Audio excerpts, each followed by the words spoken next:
நேற்று இந்திய புள்ளியியல் துறை ஒரு முக்கியமான தரவை வெளியிட்டிருக்கிறது. அது ரீட்டைல் இன்ஃப்ளேஷன், இந்தியாவின் ரீட்டைல் இன்ஃப்ளேஷன், அதாவது சில்லறை பணவீக்கம் 5.08% உயர்ந்திருக்கிறது. மே மாதத்தில் 4.75% அந்த வருடத்தில் மிக குறைவான இதை பதிவு செய்திருந்தது. ஜூன் மாதத்தில் இது மீண்டும் சற்றே உயர்ந்து 5.08% உயர்ந்திருக்கிறது. இதற்கு முக்கிய காரணம் வட இந்தியாவில் ஏற்பட்ட வெப்ப அலை மற்றும் பருவமழை தள்ளிப்போன காரணமாக ஆகியவற்றை அடங்கும். மேலும் விவசாய பொருட்களின் உற்பத்தி பொருட்களின் விலையேற்றம் காரணமாக இந்த ரீட்டைல் இன்ஃப்ளேஷன், அதாவது சில்லறை பணவீக்கம் உயர்ந்திருக்கிறது.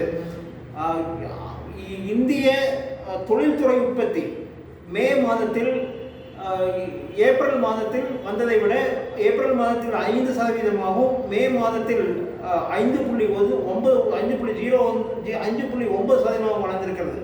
ஸோ உற்பத்தித்துறை, அதாவது தொழில்துறை உற்பத்தி வளர்ந்திருக்கிறது. ரீட்டைல் இன்ஃப்ளேஷன், சில்லறை பணவீக்கம் அதிகமாக இருக்கிறது.